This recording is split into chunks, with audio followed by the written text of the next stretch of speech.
बालकवींनी अगदी बरोबर म्हटले आहे.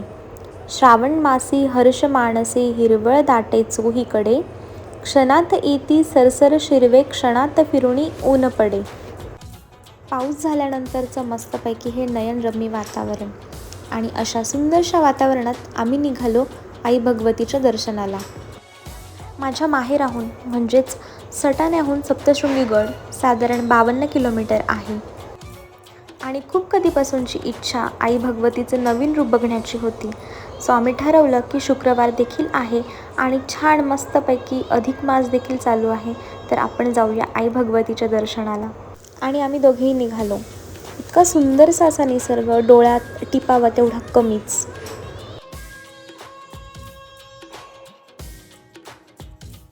नांदुरी गावापासून सप्तशृंगी देवीच्या डोंगरावर जाण्याचा हा प्रवेशद्वार. प्रवेशद्वारातून एंट्री करताच काहीच अंतरावरती आपल्याला नागमोडी वळणांची सुरुवात होते. नाशिक जिल्ह्यातील वणी येथील सप्तशृंगी माता ही देवी भागवत तसेच दुर्गा सप्तशती या दोन्ही ग्रंथात उल्लेखलेल्या 108 पीठांपैकी महाराष्ट्रातील असलेल्या देवीच्या 3.5 शक्तिपीठांपैकी आद्य शक्तिपीठ असून हे मूळ शक्तिपीठ असल्याचे नमूद आहे. देवीचा गड नांदुरी गावाजवळ वसलेला असून अनेकांचं आराध्य दैवत देखील आहे. देवीच्या 18 भुजा सप्तशृंग रूप असलेली मूर्ती स्वयंभू आहे. देवीच्या गाभारात 3 द्वार आहेत.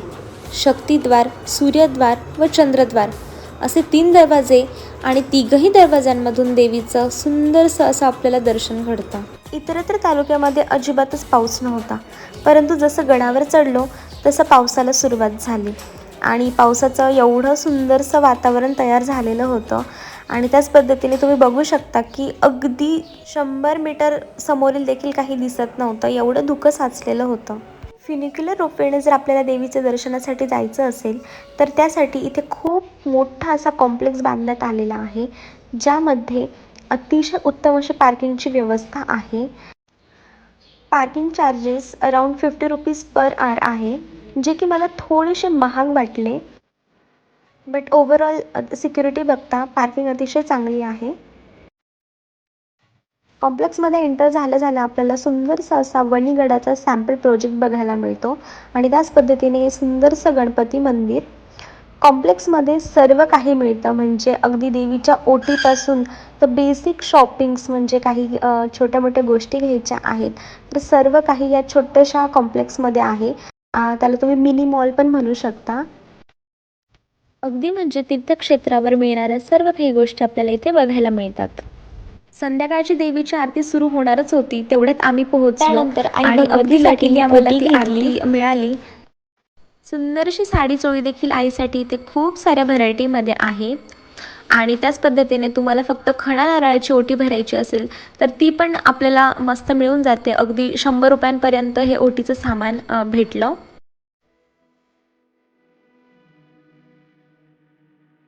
आता आपण हे तिकीट्स घेतलेले आहेत, जे की आता इथे स्कॅन होतील. स्कॅन झाल्यानंतर आपण पुढे रोपवेने आपल्याला ॲक्सेस मिळेल.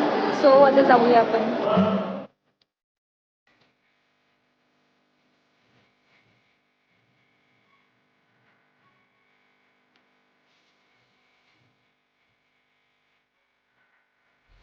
तिकीट स्कॅन केल्यानंतर आम्ही गेलो फ्युनिक्युलर रोपवेच्या दिशेने. हा आहे रोपवे.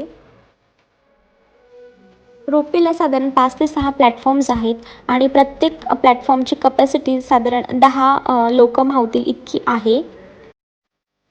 म्हणजे एका वेळी साधारण 50 ते 60 भाविक आरामात देवीच्या दर्शनासाठी जाऊ शकतात.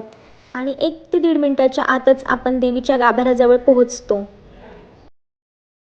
आणि संध्याकाळची आरती सुरू होणारच होती, तेवढ्यात आम्ही पोहोचलो आणि सुंदरसा आरतीचा अनुभव घेता आला.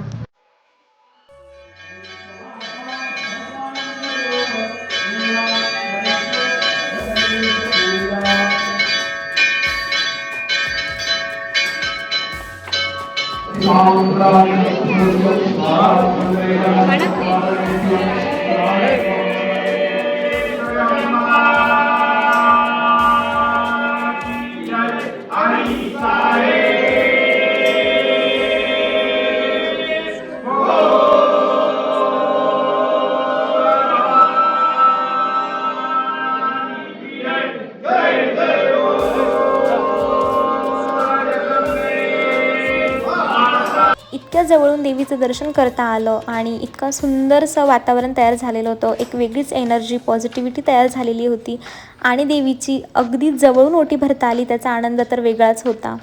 खूप लोकांचे नवस असतात, ते नवस पूर्ण करण्यासाठी भाविक इथे येतात आणि तुम्ही बघू शकता की जे काही बोललेलं असेल नवसासाठी ते इथे दान केलं जातं.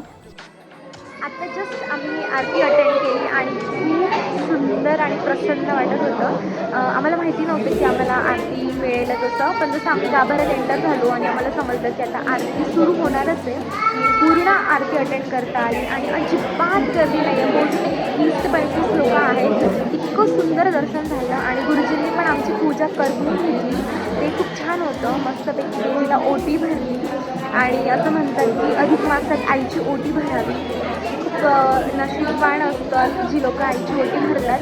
तर आता जस्ट मी आईची ओटी भरली आणि खूप मस्त, खूप प्रसन्न वाटतं, म्हणजे सांगू नाही शकत, इतकं छान वाटतं. तर बघूया आता आपण नेक्स्ट. फ्युनिक्युलर रोपवेचं तिकीट 110 रुपये आहे, विच इज 110 रुपीज. तर ते मला वर्थ वाटतं, कारण खूप लोकांना आता पायाचा वगैरे त्रास आहे, तर त्यांच्यासाठी हा खूप सोपा मार्ग आहे. त्याच पद्धतीने पायऱ्यांचं देखील ॲक्सेस आहे. पूर्वी जसं पायऱ्यांनी देवीचं दर्शन घेण्यासाठी वरती डोंगरावर चढलं जायचं, तर अजूनही पायऱ्यांनी खूप भाविक जातात.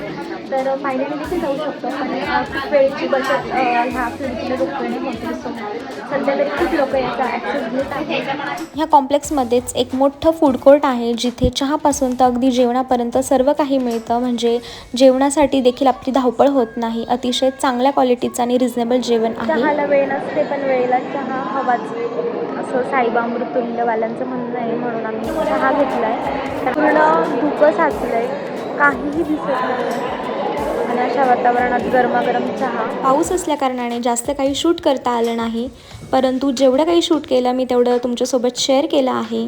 सो तुम्हाला व्हिडिओ कसा वाटला हे कॉमेंट्समध्ये नक्की कळवा. व्हिडिओ आवडल्यास व्हिडिओला लाईक, शेअर आणि चॅनलला सबस्क्राईब करायला विसरू नका. भेटूया लवकरच एका नवीन व्हिडिओबरोबर. तोपर्यंत बाय, टेक केअर.